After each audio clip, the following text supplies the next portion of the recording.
So we are the Bias Bros, and for our film, we want to take a deeper look into confirmation bias in social media. Our names are Michaela Calverley, Celeste Dufour, CJ Whitford, and Yamini Pandey. Ideas and execution. We tend to follow like-minded people on social media, and we don't leave room for opposing opinions in our space. This leaves people vulnerable to confirmation bias, or more specifically, my-side bias. My-side bias is a subclass of confirmation bias.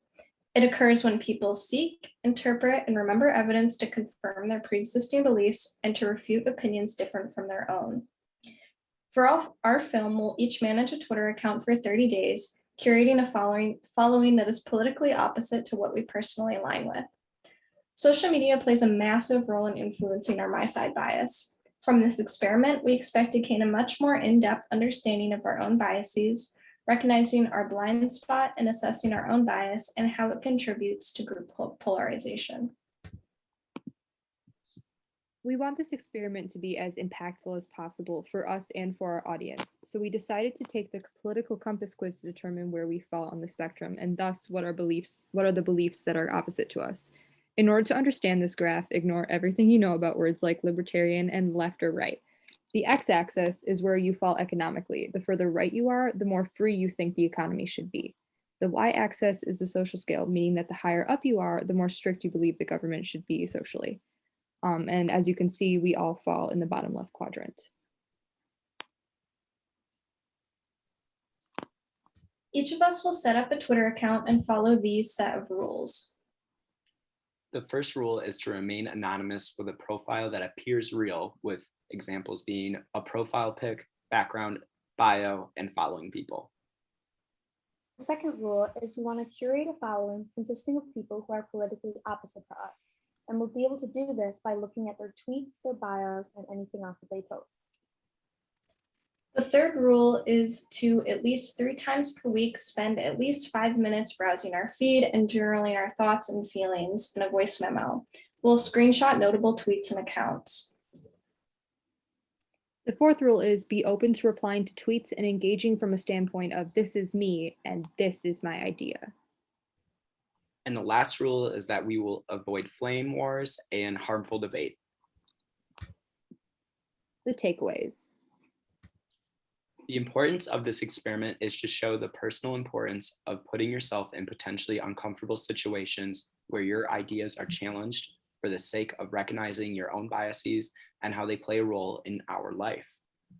At a more macro social level, this documentary is going to promote awareness of my-side bias and how it plays a role in their life, and also show the bigger picture of misinformation and group polarization that has plagued social media and the political and moral compass of society. When trying to avoid making mistakes, we tried to plan some things that could go wrong. First, to combat the idea that if nobody follows us or interacts with us, we're going to follow big political names and podcast hosts. We also hope to interact with tags and hashtags to gain more of a following, also highlighting the most popular and recent news. We also hope to avoid falling into our own confirmation bias by making a conscious effort to consider where our opinions come from and how it can influence our decisions of what we like and who we follow. Social media platforms are actively trying to get rid of misinformation and fake news. However, the anonymous design of platforms like Twitter and Reddit allow for misinformation and offensive views to spread. Background. The Great Hack documentary is about how Facebook algorithms were created to target people who were susceptible or were Republican or Democrat to further polarize them with the spread of misinformation. This documentary shows that Facebook profited off of selling data to third-party research companies that developed these algorithms, as well as the spread of misinformation. Another interesting article that occurred recently was the Florida doctor, Joseph Mercola, who was the most influential one of the 12 contributors that accounted for 65% of all COVID-19 vaccine misinformation on Facebook and profited almost $100 million of publishing fake articles. The purpose of these articles is to show the dangers of my-side bias and how not challenging your own biases or believing things you already believed can result in believing misinformation or the spreading of misinformation. And finally, we would like to give some credits to Dr. Lucky, this group, and the political compass quiz that we used. And then these were the citations that we used in our presentation. Thank you.